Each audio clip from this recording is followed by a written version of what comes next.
আমার মনে হয় না জয়যুক্ত হয়েছে, না জয়যুক্ত হয়েছে। মাননীয় স্পিকার, 1 থেকে 12 পর্যন্ত তো দেখলাম হা জয়যুক্ত হচ্ছে না, সবগুলোই না জয়যুক্ত হচ্ছে। কুষ্টিয়া 3 আসন থেকে নির্বাচিত মাননীয় সদস্য জনাব মোহাম্মদ আমির হামজা, আপনার সময় 2 মিনিট। ধন্যবাদ। আসসালামু আলাইকুম। মাননীয় স্পিকার, আপনাকে ধন্যবাদ। আমি মোহাম্মদ আমির হামজা সদস্য প্রস্তাব করছি যে পরিকল্পনা বিভাগ সম্পর্কিত সরকারি নীতি সম্পর্কে আলোচনা উত্থাপন কল্পে হিসাবের খাত 114 পরিকল্পনা বিভাগ শিরোনামাধীন 12 নম্বর দাবি হ্রাস করিয়ে 1 টাকা করা হোক। মাননীয় স্পিকার, 1 থেকে 12 পর্যন্ত তো দেখলাম হা জয়যুক্ত হচ্ছে না, সবগুলোই না জয়যুক্ত হচ্ছে। তারপরেও আমার পক্ষ থেকে সরকারের দৃষ্টি আকর্ষণ করার জন্য নিম্নলিখিত কিছু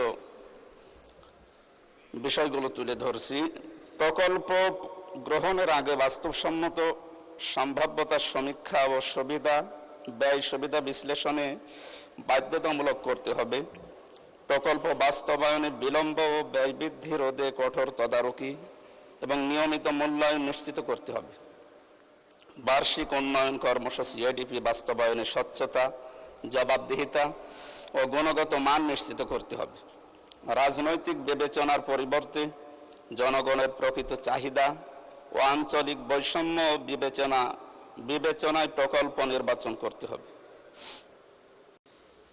দুর্নীতি, অপচয় এবং অনিয়মের বিরুদ্ধে গুরুত্বপূর্ণ ভূমিকা পালন করতে হবে।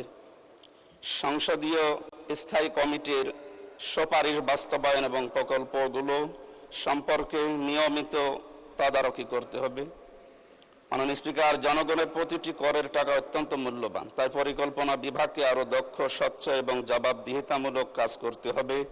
সেই লক্ষ্যে আমি এই ছাঁটাই প্রস্তাবের পক্ষে যে বক্তব্য প্রদান করেছি, আশা করছি সরকার এগুলো বিবেচনায় নেবেন। মাননীয় স্পিকার, আপনাকে ধন্যবাদ। আপনাকে ধন্যবাদ মাননীয় সদস্য।